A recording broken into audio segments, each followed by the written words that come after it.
Okay, good morning everyone. Welcome sa aking YouTube channel. For today's video, I will be discussing professional course specialization program 411 Foundation in and Retaining Wall Design. So, magpapakilala ko. I am Engineer Raymond J. Severo, licensed civil engineer. No? Right.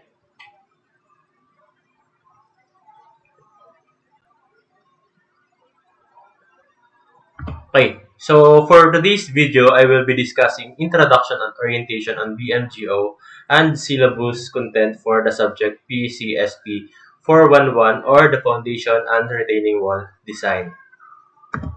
So for this presentation, yun nga, i-discuss ko sa inyo yung content ng ating syllabus and as well as yung mga topic na mapapaloob dun sa ating subject, no? Para at least you have the copy of your syllabus or you will be oriented with regards dun sa topic na kung saan is content ng ating subjects. Alam nyo na kung saan tayo patungo, no? So, yan. May copy ako ng syllabus and it is already uploaded dun sa Google Classroom natin and you can download it. So, you may comment downloaded for accreditation purposes kasi nga we need to secure na we submit or we give a copy of our course syllabus to our students. So, I do hope na yung mga estudyante ko is magko-comment with regards dun sa Google Classroom na pinost ko yung syllabus content or yung syllabus natin, no? Para at least for accreditation documentation, no? Okay, so for the RSU Vision Mission, so i-orient ko lang kayo para at least alam nyo kung ano yung mga vision, mission, objectives, and goals ng ating university. For the RSU Visions, a research-based academic institutions committed to excellence and service in nurturing globally competitive workforce towards sustainable development. So, yun. Yung Romblon State University, ang vision niya is maging research-based academic institutions that committed for excellence and service in yung nurturing yung mga estudyante for globally competitive, no? Pag nagka-graduate ng mga estudyante, they should be globally competitive, no? Kumbaga, yung pwedeng ano sa abroad, no? Kapag mag-work, pwede silang mag-abroad, yung they know how to research, yung academic institutions is magaling yung on nila, no? Pagdating sa academics. For the RSU mission, Romblon State University shall first nurture an academic environment that provides advanced education, higher technological and professional instructions, technical expertise in agriculture and fisheries, forestry, engineering and technology, education, humanities, science, and other relevant field of study. Then for number two, mission of our RSU collaborates with other institutions and communities through responsive, relevant, and research-based extension services. Okay. For the syllabus content, course information for everybody. So the course code is PCSP 411 or the Professional Course Specialization Program 411. So under K to 12 ano siya, no? So yung mga students na dumaan ng K to 12, they have 4 years in engineering, no? And upon graduation or dun sa ika-4th year nila, they have to choose their specialization. For example, kung gusto nilang maging structural designer, kung gusto nilang maging construction management and construction management, no? Meron din tayong geotechnical engineering specialization and also water resource engineering specialization. But in RSU, we offer two special program, yung construction management and also the structural engineering major, no? For the course title, we have Foundation and Retaining Wall Design. And for the course description, we have a specialized professional course for civil engineering students in structural engineering design to understand concepts po yan, theories and principles in the design process of structural foundation and retaining wall. So under this course description, or under this course, we will be talking about how to design foundation, footing, retaining wall, no? Yung underneath the soil, no? Kung yun yung pundasyon that holds the structure to be stable and also to be kumbaga maganda yung pundasyon niya at siya yung mag-carry out nung building all throughout dun sa lifespan ng structure, no? For the credit units, we have 3 units, and for the lecture hours, we have 3 hours per week. So under this subject, we will be discussing this 3 hours per week, no? So I do hope na matouch natin lahat yung topic within this course na. For the laboratory, we don't have any laboratories in these subjects. So more on discussion tayo on the concepts and as well as on how to design the foundation of the structure. For the prerequisite, you must undertaken the subject geotechnical engineering 1, no? Yung basic principles on soil mechanics. Okay. For the course outcome, for foundation and retaining wall design in relation to the student outcome. So the course outcome at the end of the student will be able to first understand the concepts, principles, and theories of structural foundation and retaining wall design. So at the end of this course, the students or you mismo na nakikinig or nanonood ng aking video is dapat ma-understand or maintindihan mo yung konsepto at yung principle and theories on designing a structural foundation and as well as retaining wall. Then, number 2 is to demonstrate how to design structural foundation and retaining wall. No? Hindi lang konsepto ang alam mo. You must know how to design, no? Yung computation kailangan mo ding ma-i-apply or matutunan. Hindi lang yung alam mo yung knowledge na ganito dapat ang gawin sa pagdating sa foundation, pero hindi mo naman kayang i-compute or i-demonstrate. So the outcome of this course should be these two. You must understand and as well as you must learn how to demonstrate the design, no? Okay. For the topic coverage, actually yung topic coverage dito is from 2 to 6 lang. Dinagdag ko lang yung introduction kasi we must update ourselves kasi last time we have 2010 NECP. So we have now updated NECP 2015. So kailangan din nating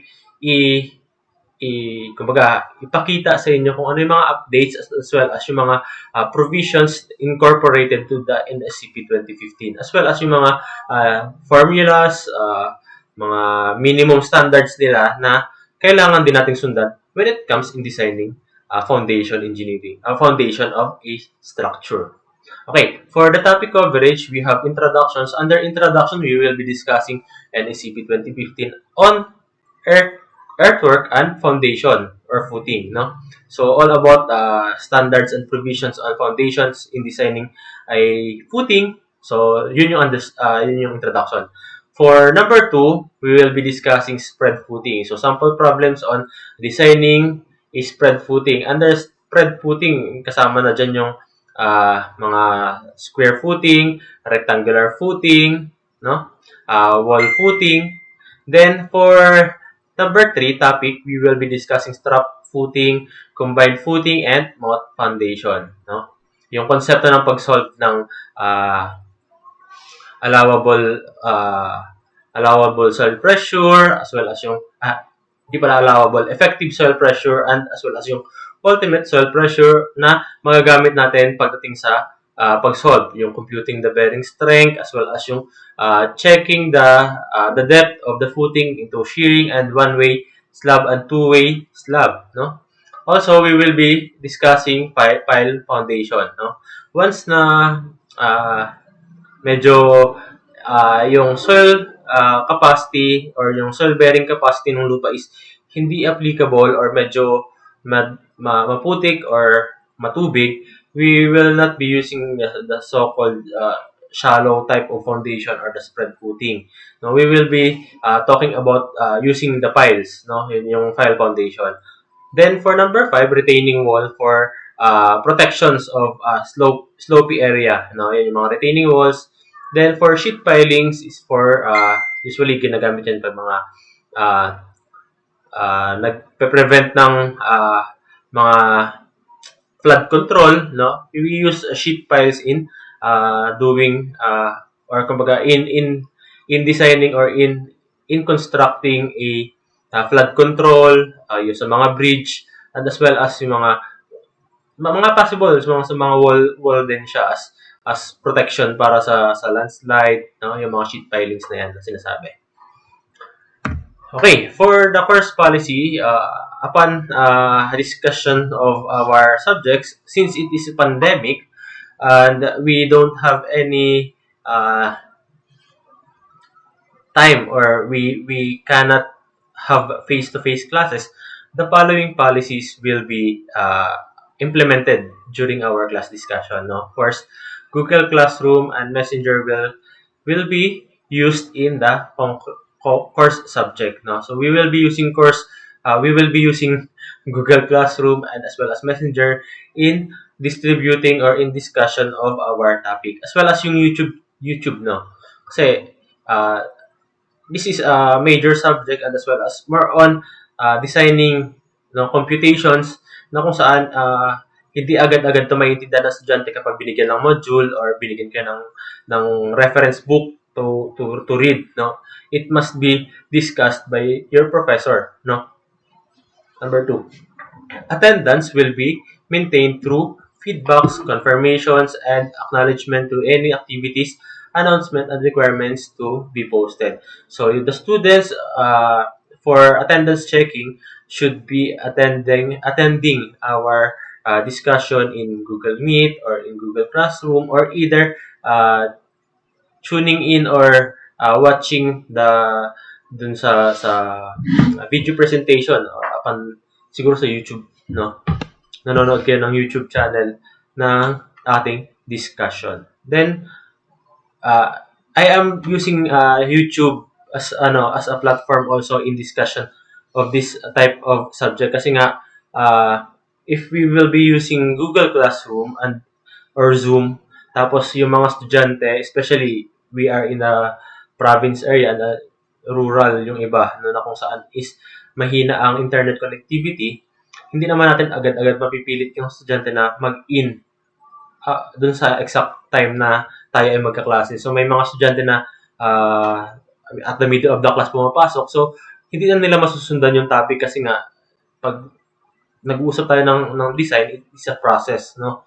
Or step-by-step process. So dapat naumpisahan mo siya. So I am using this platform, yung YouTube, no? Para at least you can yung video, you can replay it, no? Pag hindi mo na abutan sa umpisa, at least masusundan mo, no? Kasi yung Google Classroom at saka yung Zoom is need premium account to record the conversation there, no? So wala tayong ganun. Mahirap yung ako, wala tayong pang premium nun. So number 3, online but not real time. So may mga quizzes, exams will be given and scheduled ahead of time, and all students must take these quizzes exam, no? So yung mga quiz natin, yung mga exams or problem set assignments will be given ahead of time, and also will be announced in advance, no? Para at least makapag-prepare kayo, or kung real time yung pag-answer ng exam is ma-prepare niyo yung sarili niyo na makahanap ng good internet connectivity, no? Number 4, major exams, midterms, and final exams will be online, no? Will be given at the time prepared by the college. All students must take the major exams. So yun. Pagdating sa major exams at midterm finals, medyo stricto tayo, no, na kung saan you must have fast internet connectivity kasi i-required ko yung mga estudyante ko na magkaroon ng kumbaga real-time video cam while doing their exam, no? Kasi for safety purpose na hindi nagkokopyahan yung mga estudyante, no? Okay, projects and assignments must be submitted on scheduled deadline in all possible means. So, yun, may mga assignments, project, problem sets na need ninyong i-submit uh, in any means, no? Kasi we cannot give you grades without those requirements. Okay?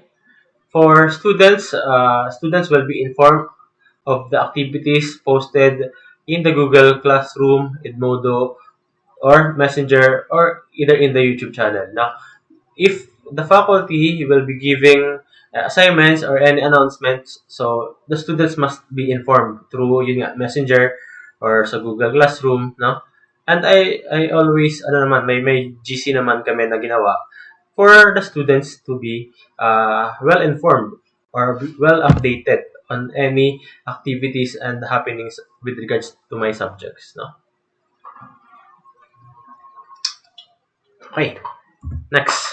So for the course requirements, under pa rin to ng course policies yung to make sure you sound respectful. Yung picture na naka-blue is na-discuss ko na rin yun siya for the nakaraang video, but I just want to emphasize that yung teacher nyo is syempre teacher pa rin siya, no? Kumbaga the students and the teachers should have their boundaries with regards on their way of teaching and ano. So the students, when it comes in communicating with kasi nga online tayo, you must be sound respectful and knowledgeable. No, yung kumbaga kapag nakikipag-usap tayo sa ating professor, sa ating mga teachers is yung may galang pa rin kayo, no? Or parang uh, even though we are in the online or tech na ganyan, technology, kumbaga advanced technology na tayo, we must yung kumbaga yung pagiging magalang natin sa ating professor sa mga nakakatanda is kailangan pa rin nating i-practice, no? We don't want any conflict between the professors and the students because of the sudden misread or misinformed post, no? So I do hope that my students should follow these 15 steps on how to communicate with their professors and their instructors as well as with their classmates. You can have jokes with your friends and your teachers and kapag game na game yung teachers, but syempre may mga teachers tayo na hindi nakakasabay sa mga ganon. So we must also check on their stand, no? Kumbaga kung kaya bang intindihin yung jokes mo or hindi. So you must to follow these 15 steps. Ang init, no? Mainit. Pasensya na, mainit. Okay. In accordance with IFTF and the LGU ordinance and protocols due to the pandemic, the following requirements in the course was considered. So first, we have class standing and online examination. So, yung basis ng grades ko is for the class standing requirements. Yung under class standing requirements, yung mga quizzes, yung problem sets, assignments, activities, recitations, online. No, online yung lahat. For the online examinations, yung online examination is the major examinations po yan. Which is, advice ko sa mga estudyante is to prepare themselves or to find secured internet connectivity when it comes to major examinations. For the course grading system naman, so the students will be graded accordingly, no? So major exams, which is the midterm and the final examinations, we have 40% of their grades. For the class standing, we have 60% of their grades. Under class standing, it is divided into three parts, which is the short quizzes, exercises, attendance. For the short quizzes, we have 25%. Exercises includes assignments, problem sets, which includes 25%. Then for the attendance, 10%, no? Yung attendance, usually ano yan, pagpasok mo sa Google Classroom, pag-comment mo ng mga pag-comment or pag-check mo sa video ng teachers, no? Kasi ako hindi ko na ina-edit yung video ko, no? Kasi for the purpose of ano lang naman tong video yung ginagawa ko, for the purpose of giving the knowledge that the students need, or it is the requirements for the teacher to teach the students what they need in order to be a good professional, no? Yun yung ano ko. So, kung may lapses man ako or may mga problems na nagka-error ako ng pag-solve or may mga theories na hindi ko naman na kumbaga nalagpasan ko, hindi ko nasundan or nasunod, you can comment directly dun sa video or you can correct me, no? Tao lang naman tayo. Hindi naman ako yung estudyante na perfecto nung nag-aaral. Kaya, kumbaga wala akong pinanghahawakan. Magkamali man ako or hindi. Accepted ko na ako ay imperfect person, no? So, sana ganun din kayo. Kasi may mga estudyante ng engineering na kung saan may mga valedictorian ng elementary hanggang mag-high school valedictorian. Tapos pagdating ng engineering, parang feel nila walang saysay yung pagiging valedictorian nila. So you must not discourage yourself, no? Ang pag-aaral ng college ay hindi naman to pataasan ng grades, kundi padiskartihan to, no? Kasi ang aim mo is to graduate and to have the license, no? Hindi naman ito yung kailangan mo mataas yung marka mo para magkaroon ka ng magandang trabaho. Diskarte mo pa rin after graduation yun eh. Di ba? Okay, to continue, for the methods of computations, alam niyo naman yan, midterm grade plus final term grade divided by 2 to get the final grades. Okay, so ito yung grades equivalent. So, i-emphasize ko lang dyan yung 4 or yung INC dyan. Yung conditional is not a grade. It is given to the students that lacks necessary requirements and therefore must be accomplished before the end of the semester that semester to obtain a grade. So, dapat nga, dun within the semester di ba? Pero, usually, 1 year po yung palugit kapag may INC grades ka. So, you must to comply your requirements to your professor upon receiving INC grades. No? Para at least, hindi ka rin mahirapan kapag dating ng graduation. Kasi baka mamaya, hindi mo mapansin, lapse na pala yung INC grades mo. So, you need to retake the subjects. So, once na mabigyan kayo ng INC, pasalamatan mo agad yun kasi you need to just to pass the requirements na lang yun. No? Okay, for the list of references, so yan po yung listahan ng references ko. More on yan, mga downloadable naman yan sa online. You can download it, no? But I will be sending a link ng mga na-download ko dyan para at least yun na lang yung ida-download ninyo. Hindi nyo na kailangan hanapin sa internet, no? Dito rin sa video na to, no? Okay, so thanks for listening for my introduction with regards dun sa PCSP 411 Foundation and Retaining Wall Design subject. So I am Engineer Raymond J. Severo, a licensed civil engineer. So if you want to message me or to follow me, hanapin nyo lang yung, or kung may email kayo with regards sa aking video, you can email me at raymond16severo@gmail.com, or you may follow my Facebook page at Sarsev Civil CE Tutorial, no? Or either you can message me through my Facebook account Monsevero, no? So yun, credits dun sa PowerPoint presentation sa slide go, no? Okay, so siguro that will be the end of our orientations and introduction. So for the next, susunod na lang, tuloy-tuloy na siguro to, or for the next video, I will be giving the discussion of the foundation engineering. I hope you like our orientation and mission vision goals introduction.